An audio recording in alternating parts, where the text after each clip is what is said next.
Hello.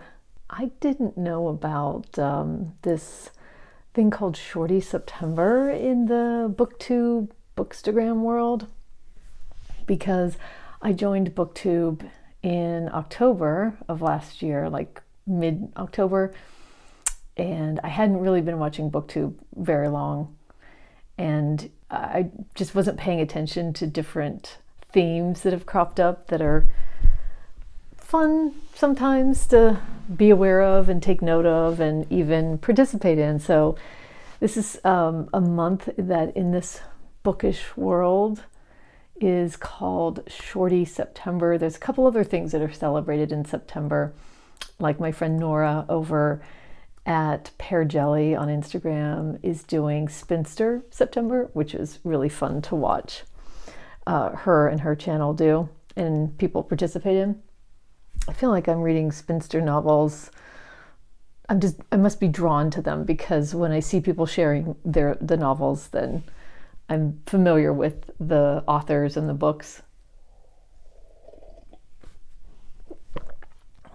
This is a cup of pour over coffee, which I don't normally do, but we dug out the pour over thing and we were given some coffee that you can use for pour over, and so I just tried it and it's so addictive.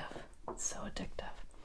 So Shorty September, I read short books all the time, like I'm sure most of you do, and I have read a huge amount of short books this year. Like I don't know why. I'm not intentionally picking short books. It's just that the book I've been drawn to over and over and over again for the last 8 months have been a lot of short books. So I don't plan my reading, so I can't say that I've made this list of short books I want to read in September because that just doesn't happen with me. But I can certainly talk about books that I've read that happen to be short, that I have loved and would love to recommend. And then there are some that I have on my shelves that I haven't read that I'd like to share with you, and maybe I'll get to them some point soon. Who knows? Okay, I have a list because I do not want to forget a thing. All right, some of these books I have here, and then others I don't because if I've read them, they were out of the library, some of them. I will talk about the books that I picked up from my shelf that I haven't read and that I'm looking forward to reading at some point. One of them I talked about in a video I just made because I have read the first 36 pages of this little gem of a book called Jerusalem the Golden by Margaret Drabble. I mean, look at this edition. It's a penguin orange, and the cover came off since I've owned it. Let's see, I figured out before how old this is. 1967. And I love Margaret Drabble. I just read The Millstone, which I guess I could have pulled out as a shorty, a book that's well under 200 pages, and this one has 190 some pages. But this is about Clara, who just wants to bust out on her own, and she's been, I think, brought up in a fairly middle upper class world. She's just now doing that. So that's all I have to say. It's a young woman going out in the world, wanting to do something, wanting to feel something. So we'll see what this, I really don't have a whole lot to say, unfortunately, but we'll see what this ends up being like. And I have had this for a while, A Handful of Dust by Evelyn Waugh, and this just sounds really, really interesting. Let's see how old this one is. Reprinted in 1953. 55. After 7 years of marriage, Lady Brenda Last was mildly bored with country life in the Victorian Gothic mansion that was the symbol of her husband's family's pride. The affair she drifted into with a wholly worthless young man began as a diversion fashionable in her class and generation and became a vortex of ironic calamities. I mean, that sounds right up my alley. I feel like this is crooked, but sorry, it's too late now. It's too late now. I'm gonna keep going. So yeah, I pulled this out just to remind myself that I have it and, you know, get to it. That sounds like a good one. Also, I wanted to remind myself I have this short story collection, 10th of December by George Saunders. I've never read George Saunders except for the nonfiction book he wrote, which I just have on the go, reading it slowly. The Something in the Pond at Night. You know what I'm talking about. The nonfiction that talks about a few Russian novels and dissects them because it is taking a swim in the pond in the night. It's taking his class that he teaches at a college. I'm forgetting the name of the college. And he put it into that book. I've read the first part of it where he's taking apart a Chekhov short story. So I just wanted to remind myself that I have this book of short stories. This is a Rebecca West. First of all, the cover. Oh, I love that cover.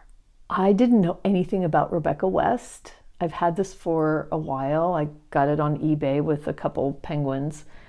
It's called The Return of the Soldier. And I read in here the biography of Rebecca West. She was born Cicely Isabel Fairfield. She went to college in Edinburgh, and then she changed her name because Rebecca West is the name of Ibsen's heroine isn't Ibsen a playwright?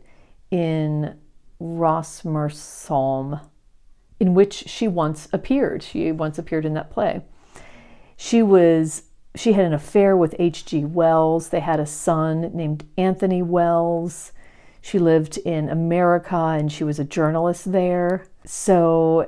And she also lived, at the time this story was written, she lived out in the country, which is where this story takes place. When Rebecca West wrote The Return of the Soldier, she was living a secluded life in a house in the country outside London, with only her 3-year-old son and a woman servant for company. So this is interesting. It's World War I, and it's, I think, it examines the relationships between 3 women and a soldier suffering from shell shock. So tiny. I just feel like this is going to be like so intensely good. So this is up on my list of possibilities, just depending, you know, me, or if you don't know me, total mood reader. Now I'm going to talk about some fiction that I've read that I can highly recommend. Bonjour Tristesse from Francois Sagan. I read this last summer. It packs a punch. It's a just quintessential French novel written by Francois Sagan, who was 18 or 19 at the time. It's about a young woman that travels to the French Riviera with her father. They have an interesting, very close relationship. He adores her because she's so beautiful, it feels like. And is her mother dead and the father has a girlfriend? Well, anyway, the father's girlfriend is on this trip or comes to see them. And the dynamic between the daughter and this woman is interesting from the start, and then it changes into something else. It's such a wonderful story. Eva Baltazar, I can highly recommend one of her novellas, either Boulder or Permafrost. I've read both, and I'm going to say Boulder is my favorite of the two, only because I read it recently for the Women's Prize. But when I saw another Eva Baltazar, I was just drawn to it. She writes like a poet. Every sentence should be there. So beautifully, densely written. I highly recommend that. And then The Awakening by Kate Chopin, story of a woman's awakening, but awakening, I mean, this is set in the early 1910s, 1920s. You think that she's going to have an awakening and just bust out of her family traditional life and have an affair, but that's not really what her awakening is about, ultimately. So that's why I love this book. I just read it a few months ago. Catherine Scanlon is a novella writer so far. So I read Kick the Latch, which is a story that reads like a memoir of a woman who is a person that cares for racehorses. I don't know what the real name is, a groom, maybe, but she works in these gritty, male-dominated stables and racetracks. And this is a woman who Catherine Scanlon met and had interviews with over a period of time and then made a story into with her permission.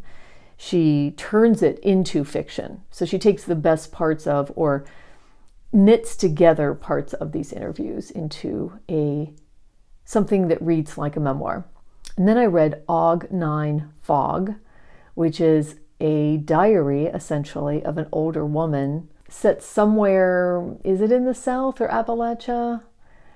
And it was something that Catherine wrote after she found someone's actual diary. And then she stylizes it and puts it together into a story that she wants to tell. But of the two, Kick the Latch, I would highly recommend. Then I read a strange book that ultimately I loved the writing in, called The Body Artist by Don DeLillo. The only Don DeLillo I've read was White Noise. So when I got into this story, which starts off as a woman who has just now become a widow, you know this as the premise of the book, and then it turns into this interesting thing when this stranger shows up. But the book to me is really about grief and the way that Don DeLillo expresses the loss of someone. It's beautifully written. The little man that shows up, I don't know about that, but the empathy, an amazing short book. It's like 127 pages. The Vet's Daughter is a Barbara Cummins book that's under 200 pages, and I read it just a few months ago or a couple months ago. It's a book I've talked about here, and it's a story of a single woman living with her abusive father. Father gets a girlfriend after the mother dies, and interesting relationships with the protagonist and her mother, obviously her father, what she wants out of life, how she escapes from this prison psychologically and physically. A little bit like Lolly Willows in a way, except maybe, darker. My Face for the World to See. I mean, am I just going to keep talking about this book? Yeah, I am. This is, I just found this at a library sale. I knew nothing about it. Alfred Hayes. And then I heard Pato and Seesop talking about Alfred Hayes and another book he wrote called In Love. He's a screenwriter and a poet, and he wrote these two books, and I happened to read this one, and what a delight. What a reader's delight. It's got a tropey setup. I mean, it's a guy who finds a young woman on a beach it's in LA, when they are drinking at night, and he's a screenwriter, and she's trying to be an actress. So tropey premise, but the way that Alfred writes these lines and the way he writes dialogue, both of them are troubled in their own way, and they see each other. They're not hiding anything. I just loved it. I just loved it. Am I forgetting anything? Okay, memoir. I have a couple memoirs to talk about. Two that I don't have right here with me. A Horse at Night on Writing by Amina Kane. It's not really a memoir, but it is. It's A Horse at Night on writing. So Amina's talking about the writing life. She's talking about a lot of writers. There's a fantastic reading list at the end of the book. It's a book that's square and it's made by something called the Dorothy Project. It's got a beautiful cover, which is a painting of a young woman on a train, or two women on a train if you open up the book front and back. It's just a delight. It's a book to gift to someone, to relish if you're on a plane or a train and you just can get lost in this beautiful world of reading and writing that we all love. That's this book.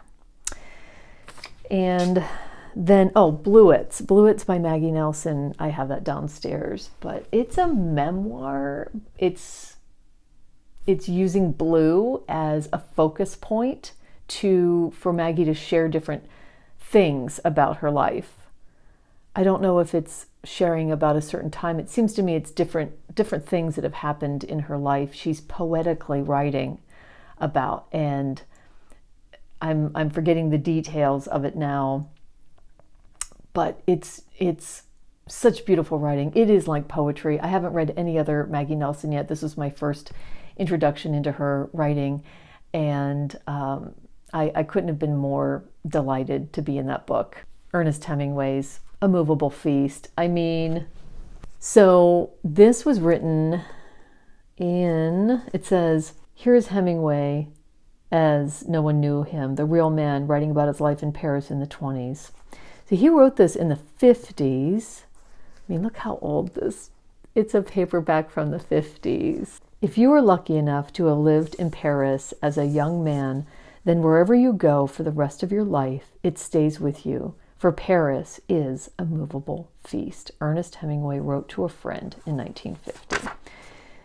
It says in the note, it says, Ernest started writing this book in Cuba in the autumn of 1957, worked on it in Ketchum, Idaho, in the winter of 1958 and 1959, took it with him to Spain when he went there in April, brought it back with him to Cuba, and then to Ketchum again late that fall. He finished the book in the spring of 1960 in Cuba.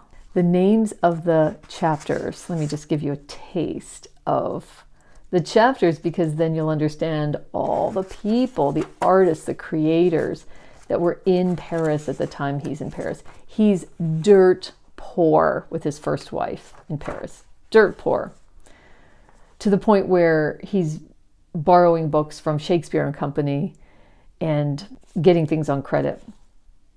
One of the chapters is called Shakespeare and Company. This is where young writers, James Joyce, F. Scott Fitzgerald, were milling around, and because they had a section of English language books, and the owner, what is her name? Sylvia Booth. Am I completely making that up? I don't recall the name. She had a part of her store that was a haven for young writers. A good cafe on the Place Saint-Michel. Miss Stein instructs. That early chapter, it's golden. Shakespeare and Company. Ford Madox Ford and the Devil's Discipline. Ezra Pound and his Bel Esprit, and Scott Fitzgerald. This was my introduction to Hemingway. I had read a short story by Hemingway. The way this book starts off, so this was my introduction really to Hemingway's writing. Then there was the bad weather. Who starts a paragraph like that? I mean, it's like you're just coming upon him and his friends talking at a cafe. Like the editing, the choices that have to go into starting off not only the first sentence of this paragraph, but the first sentence of the book. If there's anything you're going to read in September, just treat yourself to A Movable Feast. And speaking of treating yourself to an Annie or No, any Annie or No, any.